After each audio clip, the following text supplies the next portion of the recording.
All right. We are now live, trying to go live on Instagram and it's not accepting. So that's all right. We will just be live on Facebook. Okay. Welcome, everybody. We are Dr. Tamara Antonino, and this is. Sandy Zamora, LPC.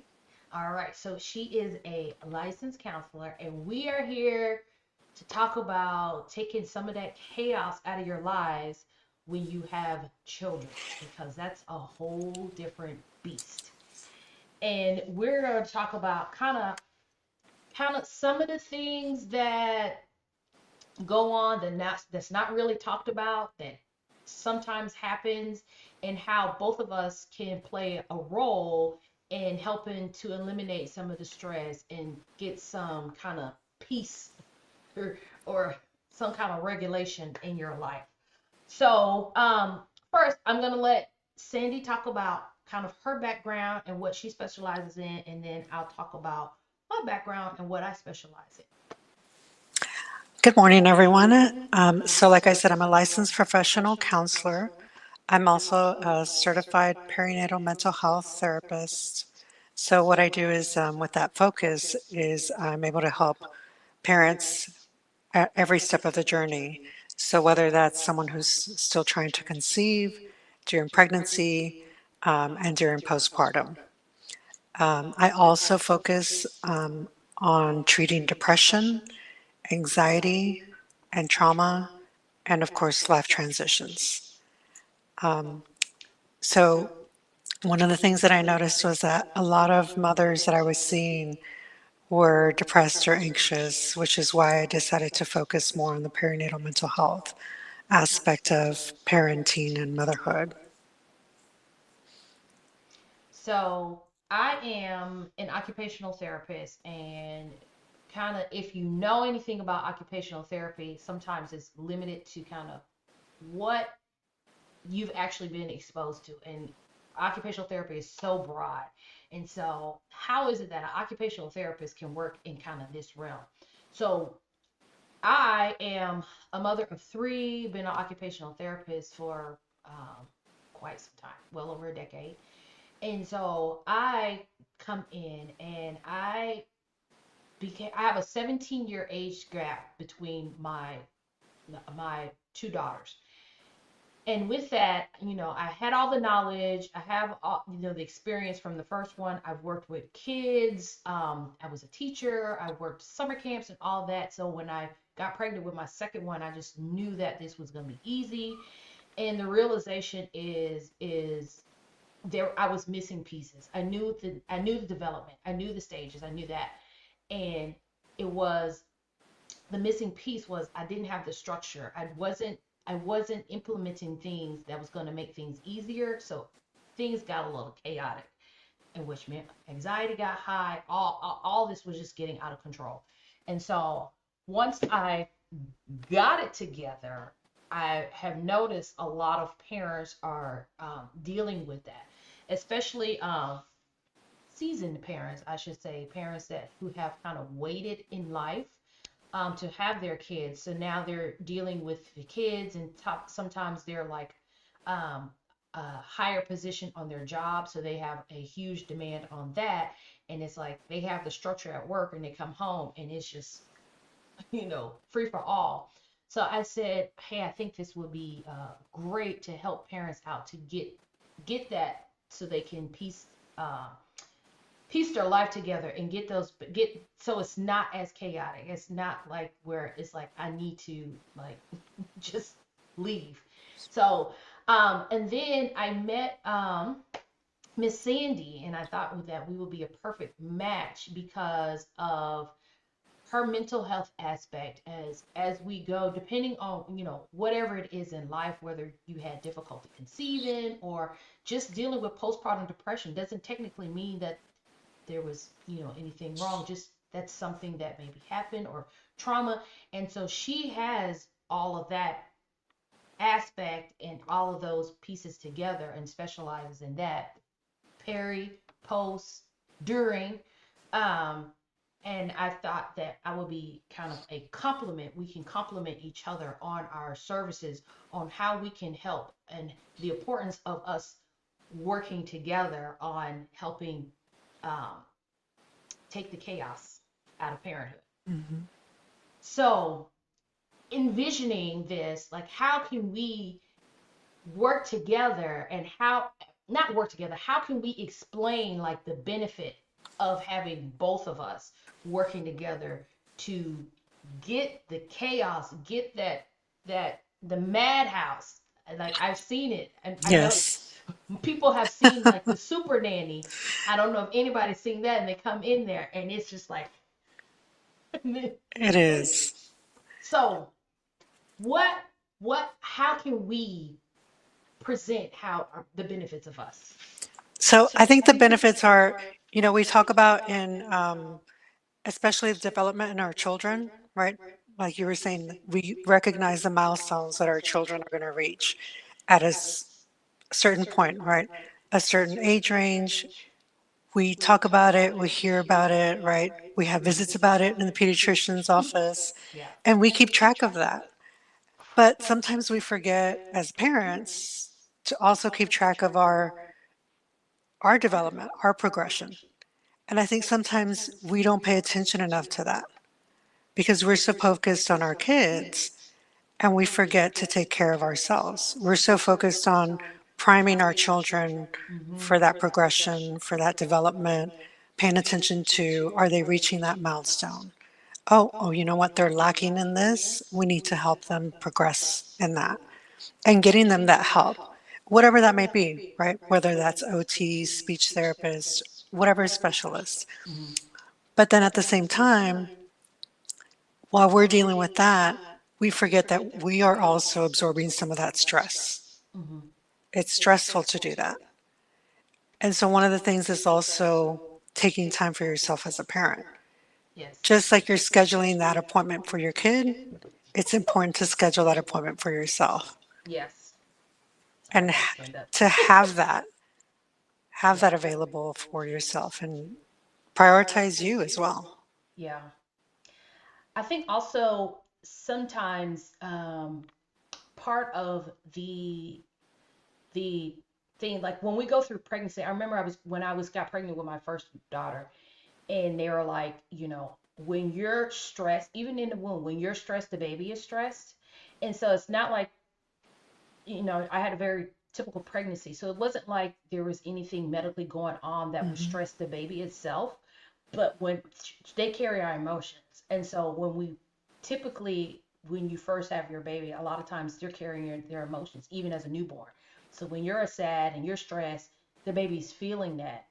And I think that's important for people to realize that, like, well, the baby, you may be so stressed that you're stressed, like you say, you're focusing on the Mhm. baby, but you're causing the baby stress. And I think as mothers, many of us do, as we were just talking about, like we do whatever we can to take care of the baby and not us. But it's like if we don't take care of us, it still affects the baby. Mhm. It still like can have a negative impact. Right, we're setting the tone Right. with how present we are. Yes, maybe we're following through the motions of what we need to do, Mm-hmm.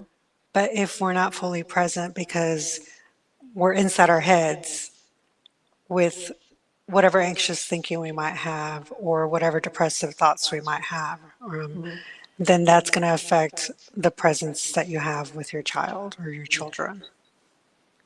What about like so when you're seeing your clients and they are either so I'm talking about like the mothers, Mhm. about to be mother pregnant, want to be pregnant, had the baby in the beginning stages.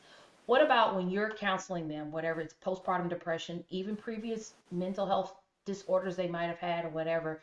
Do you typically give them things that they have to do at home, like exercises or um, things to monitor or steps to take at home? Kind of like, as I tell my client, your homework. Yes. So, one of the main things, the basic things, is mindfulness, right? So, we're mindful of what we need to do for others or our kids. So part of that is taking that inward. Be mindful of where are you that day? Where are you in that moment? How are you feeling?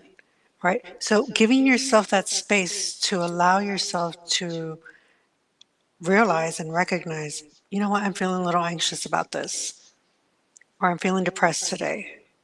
I woke up not as energetic today or not my usual self. Yeah.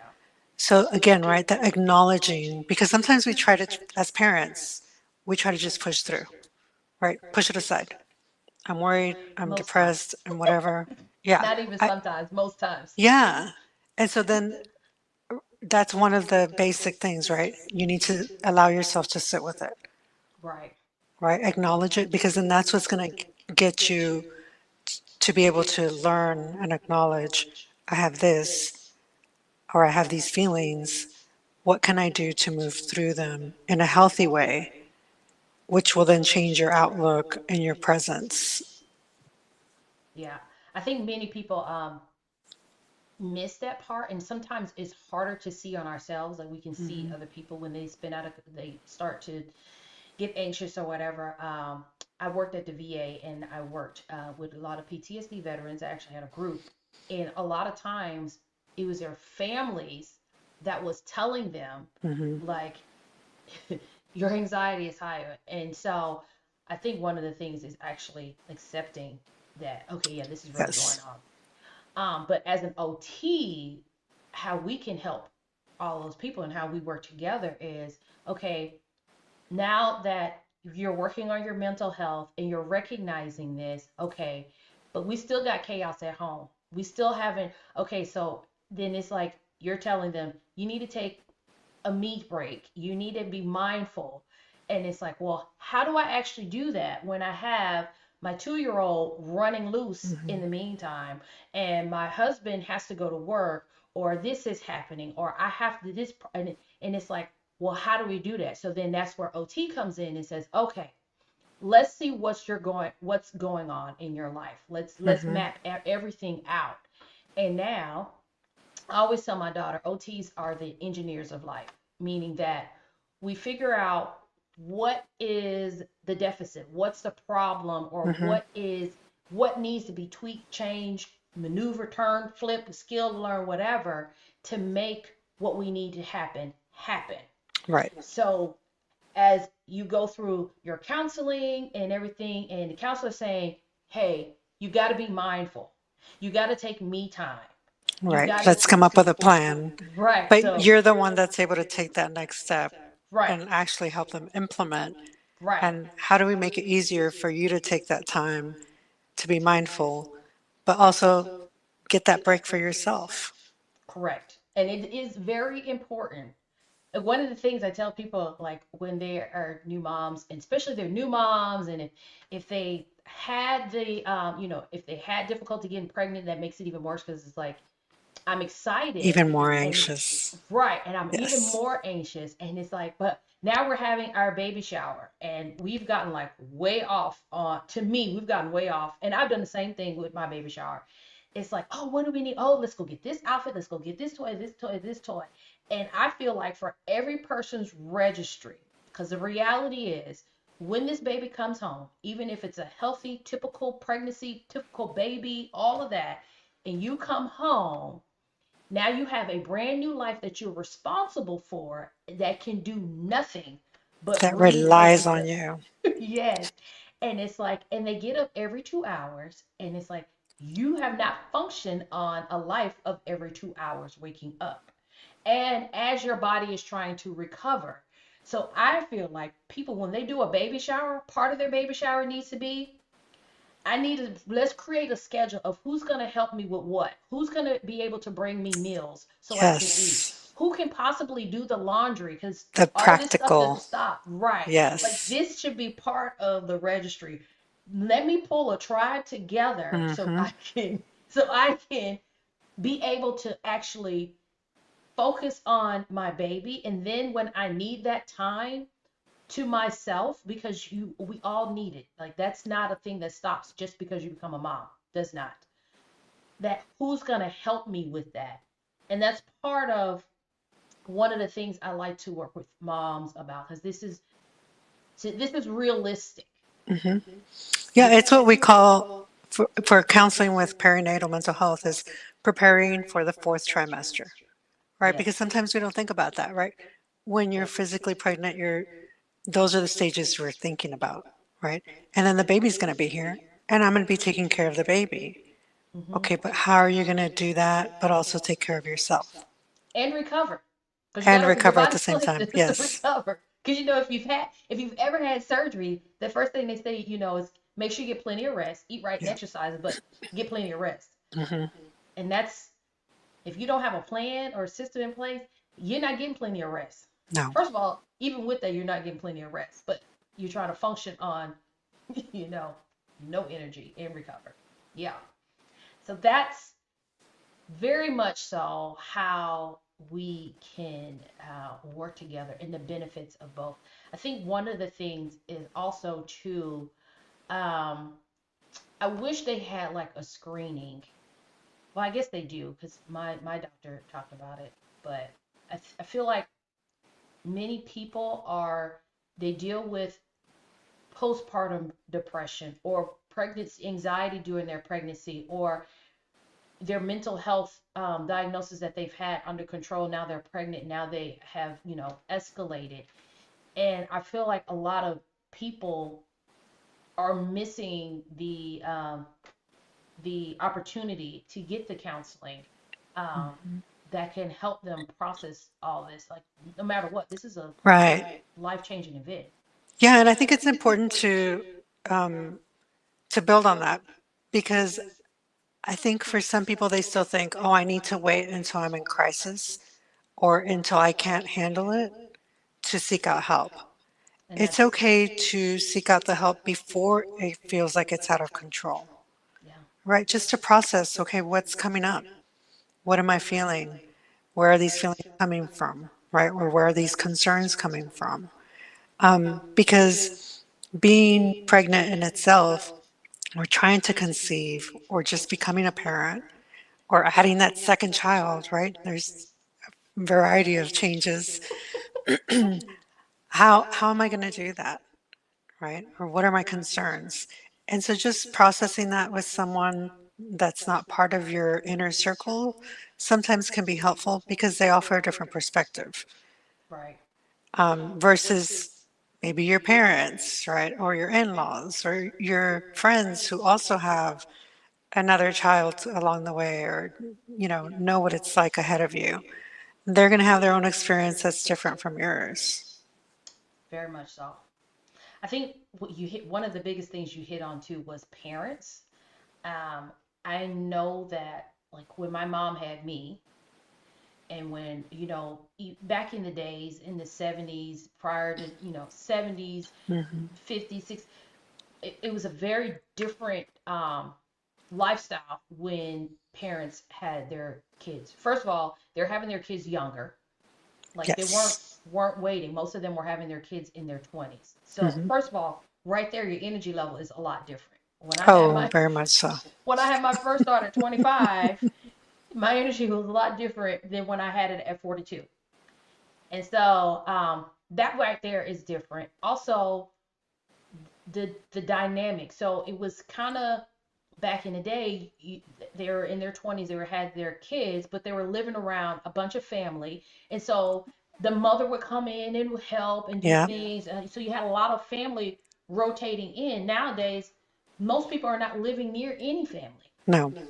And then they might have waited, so that parent that might have been in their 50s, because they had them in their 20s and now they're having kids in their 20s, so they're in their 50s. Yes. There is a lot different dynamic now. Like, they might be in their 70s, 80s, Yes. That's. becoming a grandparent for the first time, and now, like, their health and their energy is not to a point where they can Hmm. help. So just that dynamic. And a lot of times, like my mom, when she had me, she was not working. Right. And so a lot of people, especially if you're waiting, you're CEO of a company, you're president, you're manager, whatever it may be. A lot of added stressors. Exactly. Yeah. So Exactly. you have to try to adjust. How do I continue with all these roles, different roles that I have in my life.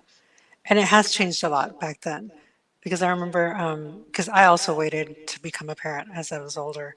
And I remember my mom telling me, and I was like, oh, she said, I was finishing having children at the age that you're having your first. And I was like, okay, wow, yeah, that is a big difference when you put it that way, you Yeah. know? And so there is a lot of a lot of added stressors that, in different decades, people didn't have to think about. Yeah. And now, right, it's about figuring out how do I accommodate all of these different aspects of my life and how do I manage that stress level? Yep. How do I adjust to my because my role is going to change at work now that I'm becoming a parent. I'm going to be trying to focus on a lot less sleep, right? I'm going to miss out on whatever time I'm going to take for leave and then trying to get back into work. Um, how do I manage the guilt of leaving my kid if I have to? That is a big one. That is a Yes. huge, I hear that so much. I feel guilty taking my child to daycare. I feel guilty taking my child to a caregiver. Hmm. Like, I feel like I should be the one to stay home and do it. Or even if you have, if you're fortunate enough to have a grandparent or another family member, it still feels like guilt.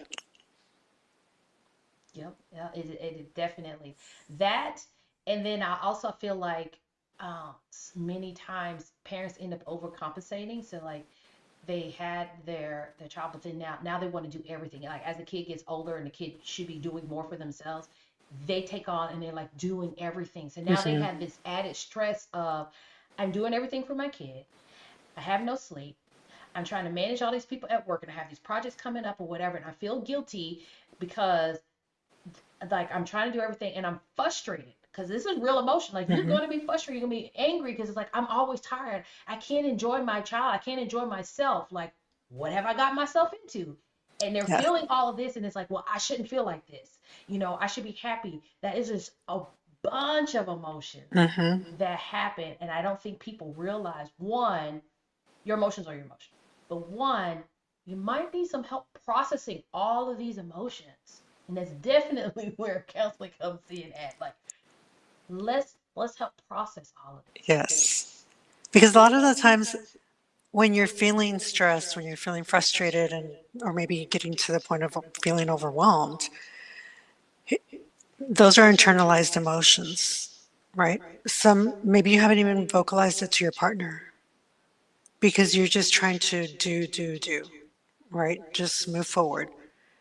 Trying to accomplish your tasks at your workplace, trying to accomplish your tasks as a mother, trying to accomplish your tasks as a partner. But you know what And we do as moms? We keep that smile on. We are like yes, crawling in an inside, but I'm fine. I'm fine. good. Yeah. Because you know who does that? And I have gone to counseling. I have gone to that, and it's a work in progress. I still do it, but I do sometimes express like, look, I'm tired. Hmm. Like I need help. And so people don't even understand too. Even expressing this to your children, they can Yes. comprehend. That's part of what I do, learning how to set those boundaries. And even with those kids, so like my daughter, she's 4, and she comes in and my daughter's on 20 all day every day unless she's asleep all the time. And so when she comes home from school, now I've just driven in this Dallas traffic for 35 minutes to get home. I'm tired. Like my energy is best in the morning. I'm shot at night in the evening. And so she's like, Mommy, I want to play. I want to play. But she is to the point now, she knows, Mommy, I want to play. Sweetheart, I'm tired. Okay. Then she turns to Dad. But Dad hasn't set the boundary good. So Dad goes in and he ends up, because she just keeps until he gives in. Hmm. But I set the boundary, and so she understands. And also, even I had a client, I had to tell her, she was like, she said she has her son, and she was like, I just sometimes I just need me time. And so she's like, he's homeschooled and she works from home. And so she's just like, and I said, one, you have to learn how, which I have been guilty of with the first one not doing, is not not being to the point where I'm working all the time. Like Hmm. I was always so driven. So that's how she functions. And really this stuff carries over. And so being mindful, I said, if you need me time and you need, then you do that. You tell them. Her son, I think, was 2. And she said, I said, start saying, say, this is mommy time. I'm going to have me time. You can have me time too. I'm going to have me time. Give me this Yes. time. And I do that. And she said it worked. They understand. And that's good because then you're also modeling that healthy behavior for them as they get older. Because I notice with my kids as well, right? They'll be like, I'm going to go read in my room, or I'm going to go right to the other. We have like a separate little living area without a TV. I'm going to go over there and chillax, like they say. Time to chillax. I love it. I love it. So, so we're when we do that, when we make sure that we prioritize ourselves, we're Mhm. teaching them to do that for themselves as well.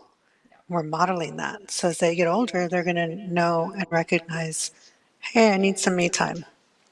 Yeah.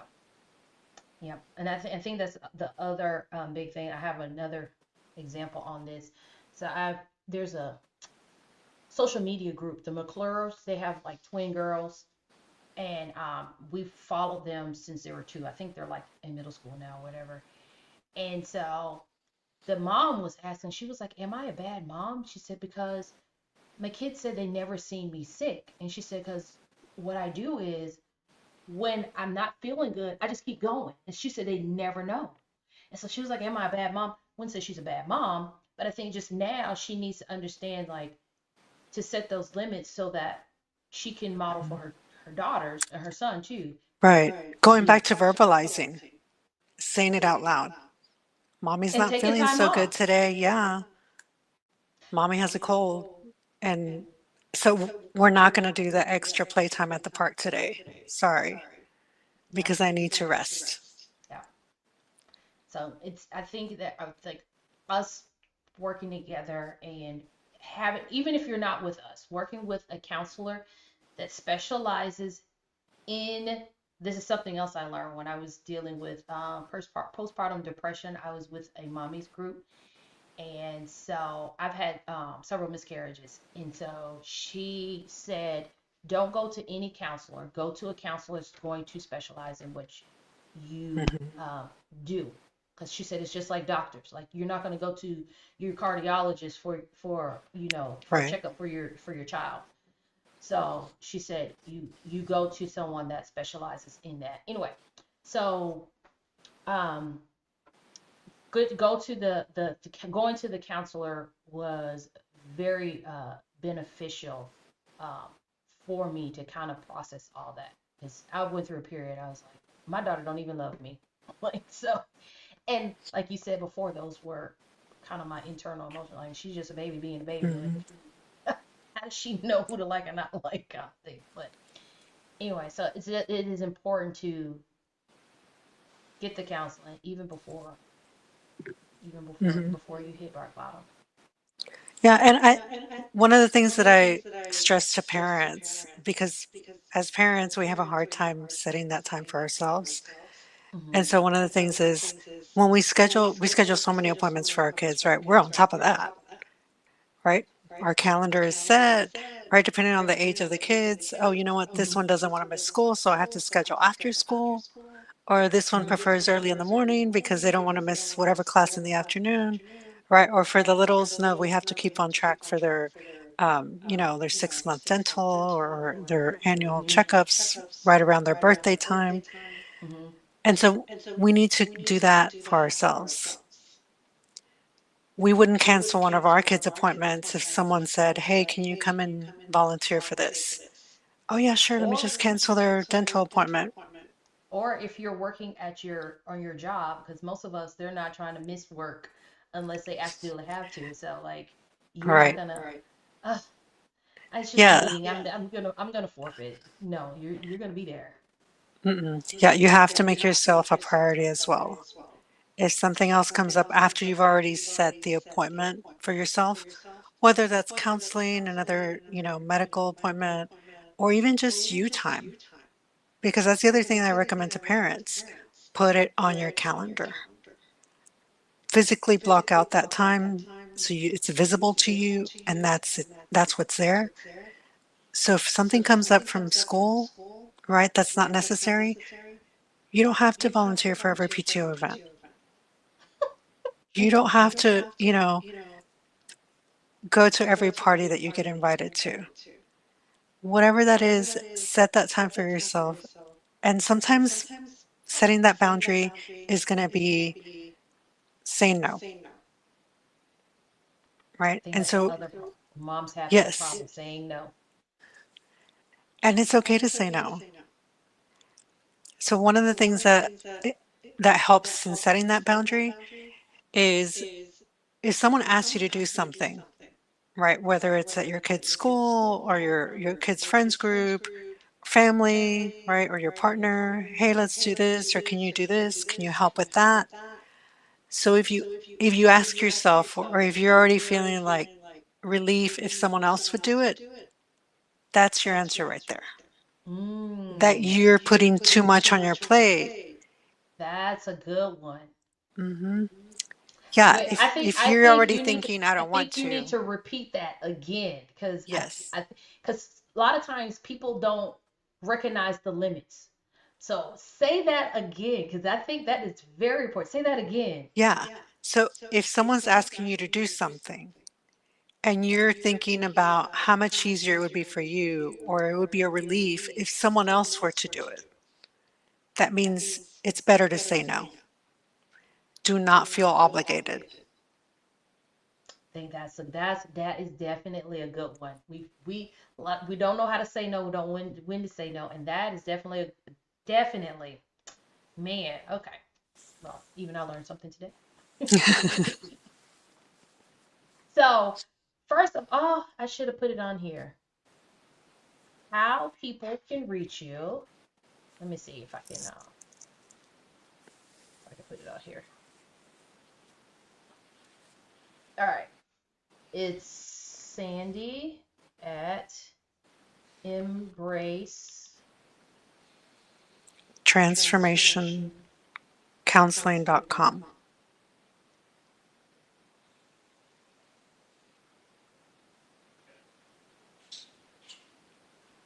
All right. Let me see if I got it right. Mhm. Okay, there we go. And then I also have my Instagram is Samora ETC.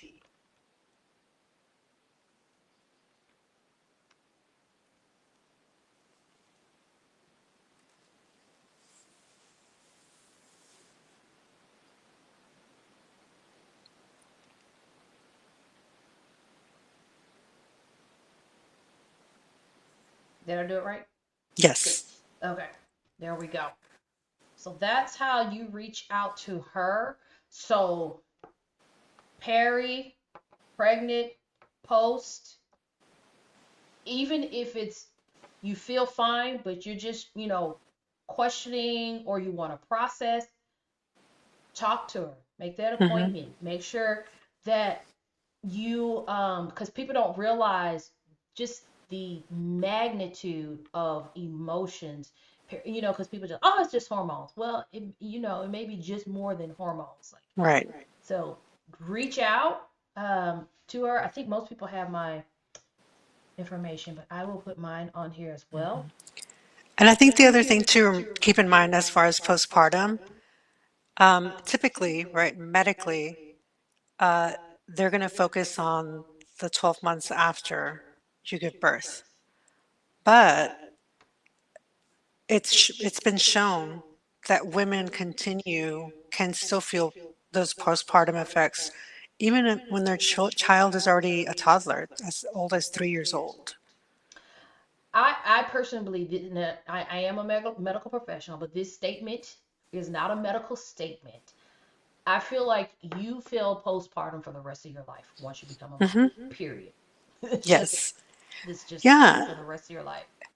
No, really, because it ties back to what we were talking about earlier, how we pay so much attention to a child's developmental development and the different stages.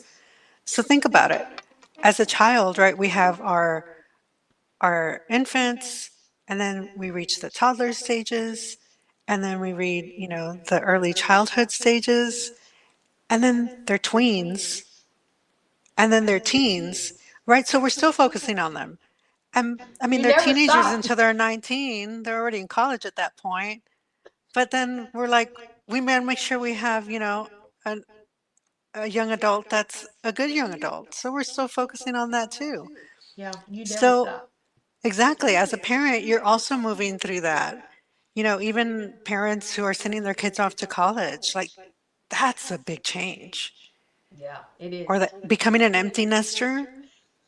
It is. Yeah, so if you think about it, as our children are progressing through their stages, we're progressing through our stages in parenthood, Yeah. which is going to come with its own different stressors, different feelings at different times. Yeah.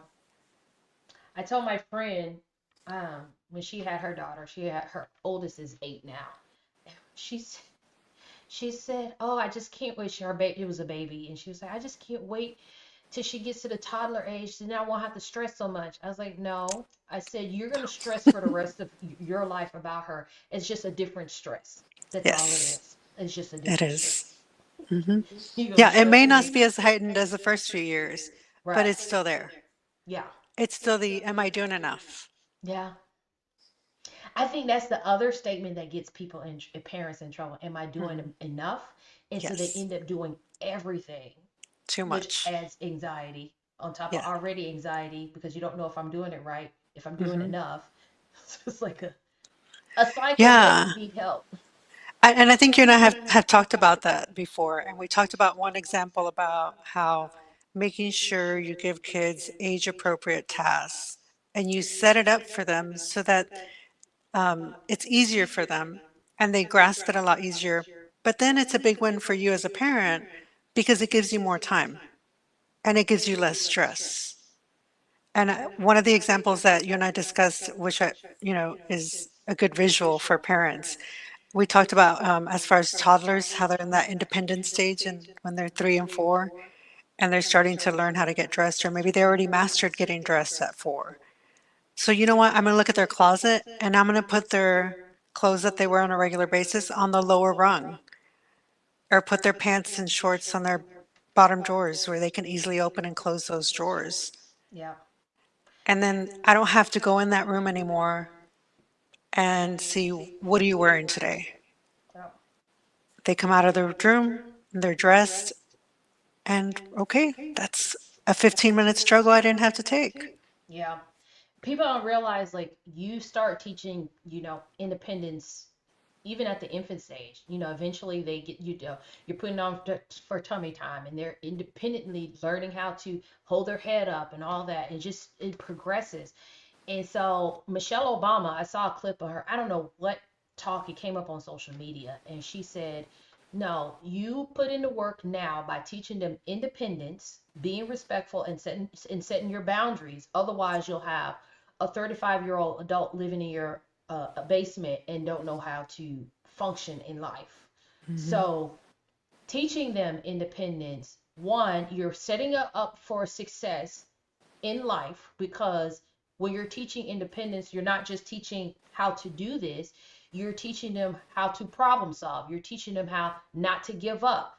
You're teaching them that everything is not going to fall in my lap, things I'm going to have to work for. So it's not just the independence. And then you get that peace, like you say, like my daughter, she has a whole morning routine and bedtime routine. She gets up in the morning and I started this and it's like my husband's like, he's like, you're a little too structured for me sometimes, but I'm the one that gets her dressed. So she gets up in the morning, she gets her clothes on, she makes her bed, she brushes her teeth, then she comes down for breakfast. Depending on what she has for breakfast, like this morning she decided to have cereal. I keep her cereal on a bottom shelf in the Hmm. pantry, so she gets her the container out, she gets her bowl and her spoon out of the dishwasher. She makes her own cereal. She ties her own shoes. And so, like, I taught her in stages. And once she learned how to tie her shoes, I said, I don't tie shoes anymore. I only tie my shoes. Because as soon as you kind of like, okay, I'll just do it. And I think that's one of the things that affects independence is parents, you got to be patient. Like, they're learning a new Right. skill. So they're not going to do stuff as fast as you. So Yeah, it if you takes keep time. doing it because you want to get it over with and do it quickly, That then they're means not going to get the chance to learn. right. And that means 5, 10 years down the road, you're still doing the same thing because you didn't take the time out in the beginning for 2 weeks, 3 weeks, or whatever to give that extra time so they can learn that skill. So now for the rest of their life, they can do this skill. Hmm. So yeah, that independence is not just them doing themselves. It's a lot that comes in with that. So working with us, OT and counseling, we can help bring some peace as we have Yes. named ourselves the Chaos Eliminators, which I love. So I have reached I have put our contact information in there. Her Instagram as well is in there. Um, uh, and if you want to contact us, we will be here. We will actually be doing a live virtual workshop in April. Do you remember the day? April 10th, April 10th in Thursday, April Flower, 10th. Hmm. Thursday, April 10th in Flower Mound at 10 a.m. at the Cato office in Flower Mound. So we hope to see you guys there. Meet us in person. Ask questions, any thoughts, any concerns, kind of let us know. We kind of help you get through that. So it was great having you on. Remember, and I am Dr. Tamara Antonino, occupational therapist, and this is Sandy Zamora, LPC. all right. You guys have a wonderful, wonderful day. See you next time. Bye.